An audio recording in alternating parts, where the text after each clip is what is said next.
انسان اپنی زندگی میں اچھے اخلاق کو لے کر آئے۔ حضور کی زندگی میں یہی عالی اخلاق کا وصف تھا کہ یہ دین جو پھیلا آپ صلی اللہ علیہ وسلم کے عالی اخلاق کے ذریعے کہ لوگ جوق در جوق اسلام میں داخل ہوئے ہیں۔ فتح مکہ کے موقع پر جب حضور داخل ہو رہے تھے، حالانکہ یہی مکہ کے لوگ جنہوں نے مسلمانوں پر 13 سال ظلم و ستم کیا تھا، لیکن آپ صلی اللہ علیہ وسلم جب داخل ہوئے ہیں بڑے عاجزی کے ساتھ داخل ہوئے۔ آپ نے اپنے سر مبارک کو جھکایا ہوا تھا، ورنہ فاتح جب داخل ہوتے ہیں بڑی رعونت اور تکبر میں ہوتے ہیں۔ آپ کا سر اتنا جھکا تھا کہ گویا سواری کے ساتھ لگے گا۔ ایک صحابی نے کہہ دیا الیوم یوم الملحمہ، آج کا دن تو جنگ کا دن ہے۔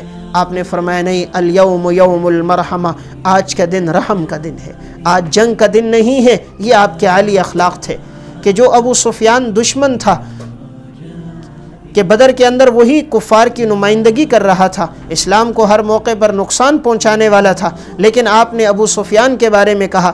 صحیح مسلم کی روایت ہے، من دخل دار ابی سفیان فہو آمن، جو ابو سفیان کے گھر میں داخل ہو جائے گا اس کے لیے بھی امن ہوگا۔ آپ صلی اللہ علیہ وسلم نے فرمایا من القى السلاح فہو آمن، جو اپنا ہتھیار نیچے رکھے اس کے لیے بھی امن، جو اپنے گھر کا دروازہ بند کر دے من اغلق بابہ فہو آمن، اس کے لیے بھی امن، جو حرم میں آ جائے اس کے لیے بھی امن۔ آپ نے سب کو امن دے دیا، چند ایک کے علاوہ سب کے لیے امن جاری کر دیا۔ تو آپ صلی اللہ علیہ وسلم کے یہ عالی اخلاق تھے۔ صحیح بخاری میں روایت ہے، آپ صلی اللہ علیہ وسلم صحابہ کے درمیان بیٹھے تھے، ایک دیہاتی شخص آیا، وہ مسجد کے آداب سے واقف نہیں تھا، مسجد کے ایک کونے میں پیشاب کرنے لگ گیا۔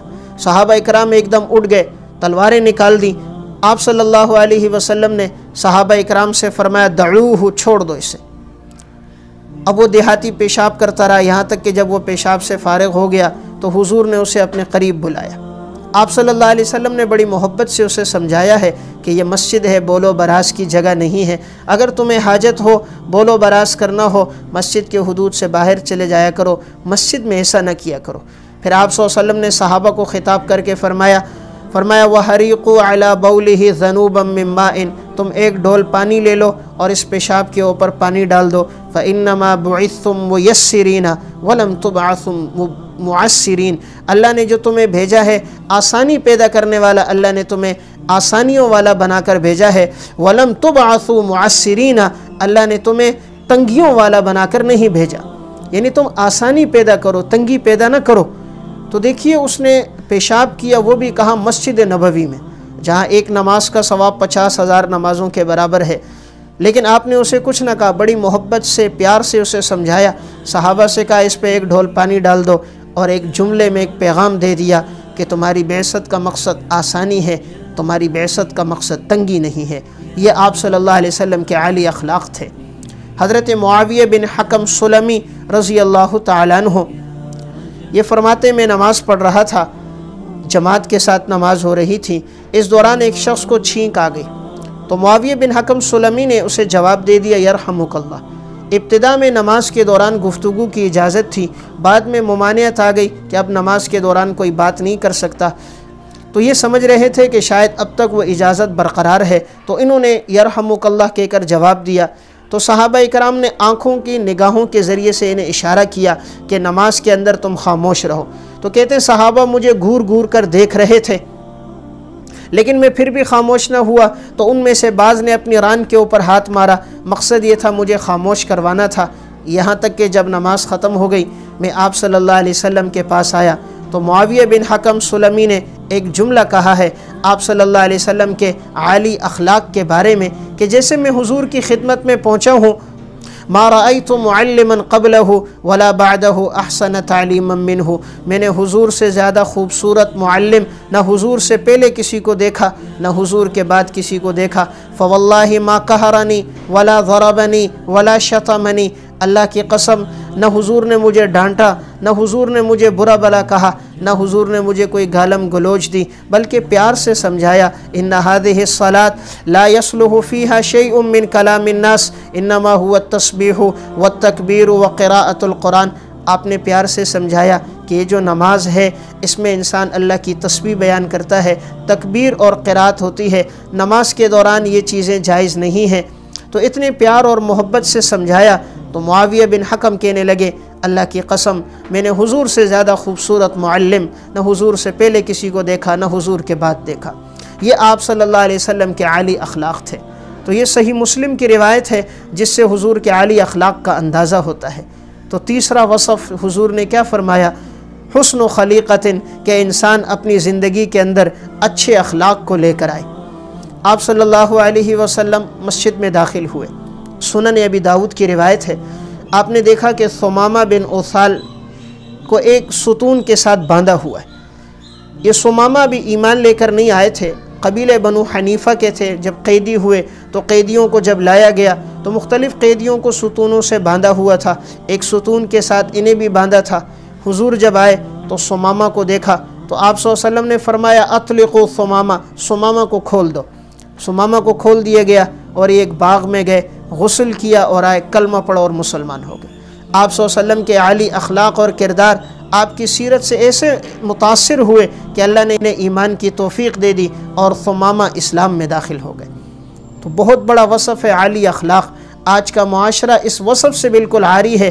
آج نئی نسل کے پاس اخلاق کا وصف نہیں ہے، اور جب تک اخلاق ہوتے ہیں اللہ تعالیٰ زندگیوں میں برکتیں ڈالتا ہے، لوگوں کے دلوں میں اللہ محبتیں ڈال دیتا ہے۔ اسلاف نے جو زندگی گزاری، عالی اخلاق کے ساتھ گزاری، خدمت کے ساتھ گزاری، سفر و حضر میں دوسروں کی خدمت کرتے، دوسروں کی دعائیں لیا کرتے تھے۔ ملا علی قاری رحمہ اللہ متوفہ 1014 ہجری نے مرقات المفاتیح میں اس حدیث کے تحت واقعہ لکھا۔ روایت ہے رسول اللہ صلی اللہ علیہ وسلم نے ارشاد فرمایا ہے، سید القوم خادمہم، قوم کا جو سردار ہوتا ہے وہ تو قوم کی خدمت کرنے والا ہوتا ہے۔ اس کے تحت انہوں نے واقعہ لکھا، امام ابو عبداللہ مروزی رحمہ اللہ اور امام ابو علی رباطی رحمہ اللہ، ان دونوں کا واقعہ تھا کہ امام ابو علی مروزی نے امام ابو علی رباطی رحمہ اللہ سے کہا کہ حدیث میں آتا ہے سفر کے اندر ایک شخص امیر ہونا چاہیے، ایک مامور ہو، تو آپ بتائیے کہ امیر کون بنے، مامور کون بنے؟ تو انہوں نے مروزی سے کہا کہ آپ امیر ہو اور میں مامور ہوں، تو انہیں امیر بنا دیا۔ اب امام ابو عبداللہ مروزی رحمہ اللہ اب سارے سفر کے دوران سامان خود اٹھاتے تھے۔ ابو علی رباطی کہتے اللہ کے بندے سامان مجھے دے دو، کہا نہیں، آپ نے جب مجھے امیر بنایا تو میری اطاعت کرو گے، سامان میں خود لوں گا، سامان خود اٹھاتے۔ اس دوران ایک جگہ بارش ہو گئی تو اب سامان ان کے کندھوں پر میں نے اصرار کیا، کہا نہیں، آپ نے مجھے امیر بنایا ہے، میری اطاعت کرو گے، کہا سارے سفر میں سامان ان کے پاس تھا، اور جب سامان پہ بارش لگنے لگی تو انہوں نے سامان نیچے رکھا اور اوپر ایک تھال سلائی تاکہ اس کے ذریعے سے بارش سامان کے اوپر نہ پڑے۔ پھر میں نے ان سے یہ کہا کہ یہ خدمت مجھے دے دیں، کہا نہیں، آپ نے مجھے امیر بنایا ہے، میری بات مانو گے اور یہ سب خدمت میں خود کروں گا۔ یہ عالی اخلاق کے ساتھ پورے سفر میں خدمت کرتے رہے، حالانکہ یہ ان کے استاد کے درجے میں تھے اور ابو علی رباطی ان کے شاگرد تھے۔ تو ابو علی نے ایک جملہ آخر میں کہا وددت انی مت ولم اؤمرہ، کاش کہ مجھے موت آ جاتی اور میں تمہیں امیر نہ بناتا، میں نے تمہیں امیر بنایا اور سب خدمت تم نے کی ہے، اور میں اب خلاف ورزی بھی نہیں کر سکتا تھا، اس لیے کہ تم امیر ہو، میں مامور ہوں۔ واقعہ سنانے کا مقصد کہ دیکھیے استاد کے درجے کے ہیں اور یہ شاگرد ہیں، لیکن کتنا ایک خدمت کا وصف اور اخلاق کتنے عالی ہیں کہ سارے سفر میں سامان بھی خود اٹھایا، خدمت بھی خود کرتے رہے۔ تو حضور نے جو تیسری بات بیان فرمائی ہے وہ ہے انسان کی زندگی کے اندر عالی اخلاق موجود ہوں۔ حضرت انس رضی اللہ تعالیٰ عنہ آپ صلی اللہ علیہ وسلم کے پاس 10 سال رہے ہیں، فرماتے ہیں 10 سال میں کبھی ایسا نہیں ہوا حضور نے مجھے اف بھی کی ہو، میں نے کوئی کام کیا ہو اور آپ نے یہ کہا ہو کہ انس کہ یہ کام تم نے کیوں کیا، اور کبھی ایسا نہیں کہ میں نے کوئی کام نہ کیا ہو اور آپ نے کہا انس تم نے یہ کام کیوں نہیں کیا، ایسا بھی کبھی نہیں ہوا۔ 10 سال میں نے حضور کے ساتھ گزارے ہیں، حضور سے زیادہ عالی اخلاق والا میں نے کسی کو نہیں دیکھا۔ حضرت انس اپنا ایک واقعہ بیان کرتے ہیں جسے امام ابو داؤد رحمہ اللہ نے سنن میں ذکر کیا ہے۔ آپ صلی اللہ علیہ وسلم نے انہیں ایک کام کے لیے بھیجا۔ حضرت انس اس وقت چونکہ بچے تھے، اتنا شعور انہیں نہیں تھا، تو کہتے ہیں کہ ایک کام کے لیے حضور نے بھیجا اور باہر بچے کھیل رہے تھے، میں بھی ان کے ساتھ کھیلنے لگ گیا۔ تھوڑی دیر کے بعد جب حضور باہر آئے اور میں بچوں کے ساتھ کھیل رہا تھا، آپ صلی اللہ علیہ وسلم نے میری اس گدی پہ یوں ہاتھ رکھا اور کہا یا انیس اذهب حیث امرتک، اے انیس جاؤ جس کام کے لیے میں نے تمہیں بھیجا ہے، یعنی گدی پہ ہاتھ رکھا، مسکرانے لگ گئے، مجھے ڈانٹا نہیں، غصہ نہیں کیا کہ اتنی دیر ہو گئی میں نے تمہیں بھیجا ہے، تم نے اب تک وہ کام نہیں کیا، بلکہ پیار سے کہا یا انیس اذهب حیث امرتک، جاؤ جس کام کے لیے میں نے تمہیں بھیجا ہے۔ تو یہ آپ صلی اللہ علیہ وسلم کے عالی اخلاق تھے۔ صحیح بخاری میں اور سنن ترمذی کے اندر واقعہ ہے، آپ صلی اللہ علیہ وسلم کا جب ارادہ تھا فتح مکہ کے لیے، تو اس موقع پر ایک صحابی ہیں حاطب بن ابی بلتعہ رضی اللہ تعالیٰ عنہ، انہوں نے مشرکین کو ایک خط لکھا تھا اور خط میں حضور کے آنے کی اطلاع دے دی تھی کہ آپ صلی اللہ علیہ وسلم عن قریب آ رہے ہیں اور مکہ والوں کے اوپر حملہ کرنے کے لیے۔ اب یہ چونکہ راز کی بات تھی اور راز کی بات نہیں بتانی تھی، اب اس صحابی نے یہ خط لکھ کر ایک خاتون کو دیا کہ تم یہ خط وہاں پہنچا دو۔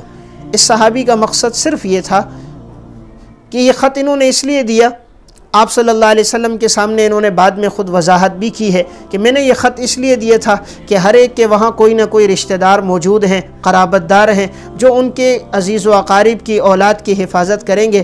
تو مکہ میں میرا کوئی رشتہ دار نہیں تھا، میرا کوئی احسان والا نہیں تھا، اور میرے بچے وہاں پر موجود ہیں، اہل و عیال ہیں۔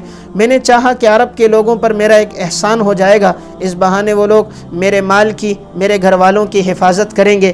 مجھے معلوم تھا اللہ آپ کو فتح دے گا، حضور کو اللہ نے فتح دینی ہے، تو ان کے دل میں کوئی خیانت نہیں تھی، بس انہوں نے احسان کے طور پر ایک خط لکھا تھا تاکہ مکہ والوں کے دلوں میں ایک میری طرف سے ایک احسان پیدا ہو جائے، تو وہ میرے جان مال اور میری اولاد کی، اہل و عیال کی وہ لوگ حفاظت کریں۔ تو اس صحابی نے خط لکھ دیا، خاتون کو دے دیا۔ آپ صلی اللہ علیہ وسلم کو وحی کے ذریعے سے پتہ چل گیا۔ آپ نے 3 صحابہ کو بھیجا، حضرت علی، حضرت زبیر اور حضرت مقداد۔ تینوں سے کہا کہ فلاں مقام پر ایک خاتون ہوگی روضۃ خاخ، اور اس میں خاتون کے پاس خط ہے، جلدی لے کر آؤ۔ اب یہ تینوں صحابہ گئے، خاتون سے کہا خط دے دو۔ خاتون نے پہلے انکار کر دیا۔ حضرت علی نے کہا خط دے دو ورنہ ہم تمہارا لباس اتار دیں گے، اس لیے کہ ہمارے پیغمبر نے کہا تمہارے پاس خط ہے، اور ہمارے پیغمبر کبھی جھوٹ نہیں بول سکتے، اگر خط ہے جلدی خط دے دو۔ خاتون نے اب اپنا خط اپنی بالوں کی چوٹی سے نکال کر انہیں دیا۔ اب یہ صحابی خط لے کر آئے، آپ صلی اللہ علیہ وسلم کو دیا۔ حضور نے خط پڑھا تو اس میں یہ اطلاع تھی کہ حضور ابھی حملہ کرنے والے ہیں۔ صحابہ اکرام بھی بیٹھے تھے، اتنے میں حضرت عمر رضی اللہ تعالیٰ عنہ نے کہا یا رسول اللہ یہ تو منافق ہیں کہ انہوں نے اطلاع دے دی پہلے سے، آپ اجازت دو میں ان کا سر قلم کر دوں۔ آپ صلی اللہ علیہ وسلم نے فرمایا نہیں۔ پھر آپ نے جب حاطب سے پوچھا تو حاطب نے یہ وضاحت کر دی کہ یا رسول اللہ مجھے معلوم تھا کہ آپ جائیں گے تو اللہ آپ کو فتح دے گا انشاءاللہ، اور جتنے صحابہ ہیں ان کے وہاں عزیز و اقارب و رشتہ دار ہیں جو ان کی مال دولت جائیداد کی حفاظت کرتے ہیں۔ مکہ والوں پر میرا احسان کوئی نہیں تھا، میں نے کہا اس خط کے ذریعے احسان ہو جائے گا تو میرے عزیز و اقارب کی حفاظت کریں گے، میرے دل میں کوئی نفاق نہیں، میں تو بدر میں بھی شریک رہا ہوں، میں آپ کا صحابی ہوں۔ آپ صلی اللہ علیہ وسلم نے جب ان کی پوری گفتگو سنی، حضرت عمر نے چاہا کہ میں نے قتل کروں لیکن حضور نے منع کر دیا، اور آپ صلی اللہ علیہ وسلم نے ایک جملہ بیان فرمایا۔ آپ نے فرمایا اللہ رب العزت نے جو لوگ بدر میں شریک تھے سب کی طرف دیکھا ہے، اور دیکھنے کے بعد اللہ تعالیٰ نے فرمایا اعملوا ما شئتم فقد غفرت لکم، تم جو عمل بھی کرو میں نے تمہارے گناہوں کو معاف کر دیا ہے۔ تو آپ صلی اللہ علیہ وسلم نے حضرت عمر کو قتل کی اجازت نہیں دی، تو آپ کے کیسے عالی اخلاق تھے۔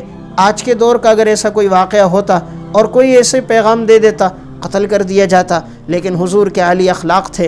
آپ صلی اللہ علیہ وسلم کو پتہ چلا، آپ نے بات ان کی پوری توجہ سے سنی، توجہ سے سننے کے بعد فرما دیا یہ تو ان صحابہ میں سے ہیں جو بدر کے اندر شریک ہوئے تھے، ان کی کوئی غلط نیت نہیں تھی، صرف وہ یہ سمجھتے تھے کہ اس کے ذریعے ان پر میرا ایک احسان ہوگا تو وہ لوگ میرے مال اور دولت کے، عزیز و اقارب کی رعایت رکھیں گے۔ تو آپ نے یہ جملہ کہہ کر صحابہ کو بتلا دیا کہ یہ بدری صحابی ہے، اور بدریوں کے لیے آپ اللہ رب العزت نے یہ فرما دیا ہے اعملوا ما شئتم، جو بھی چاہو تم عمل کرو، فقد غفرت لکم، میں نے تمہارے گناہوں کو معاف کر دیا ہے۔ آپ صلی اللہ علیہ وسلم کے اخلاق کتنے عالی تھے کہ خیبر کے موقع پر ایک یہودی نے آپ کو کھانے میں زہر ملا کر دی، اور آپ کے ساتھ جو کھانے میں شریک تھے اس صحابی کی بعد میں اسی کھانے کی وجہ سے شہادت ہو گئی۔ آپ صلی اللہ علیہ وسلم کو وحی کے ذریعے اطلاع ہو گئی، گوشت کی بوٹی نے بتلا دیا کہ میرے اندر زہر ہے۔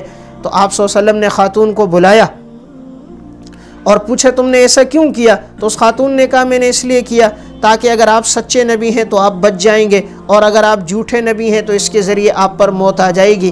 آپ صلی اللہ علیہ وسلم کو یہ زہر کے اثرات آخر تک محسوس ہوتے رہے۔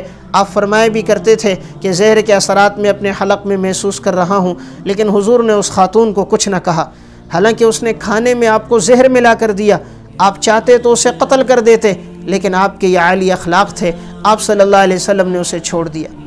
امام بخاری رحمہ اللہ نے صحیح کے اندر روایت ذکر کی ہے، آپ صلی اللہ علیہ وسلم ایک غزوے سے واپس آئے اور صحابہ کرام مختلف درختوں کے نیچے آرام کر رہے تھے، جسے جہاں جگہ ملی وہیں اس نے اپنے لیے بستر کو ڈالا، آرام کرنے لگ گئے۔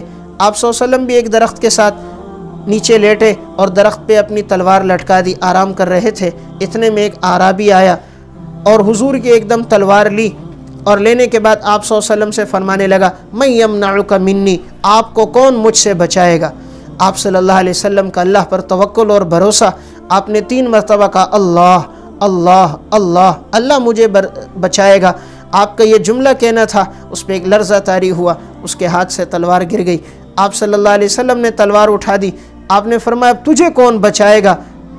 وہ شخص اب پریشان تھا کہ شاید مجھے نبی قتل کر دے گا، لیکن آپ صلی اللہ علیہ وسلم نے اسے چھوڑ دیا۔ تو یہ حضور کے عالی اخلاق تھے۔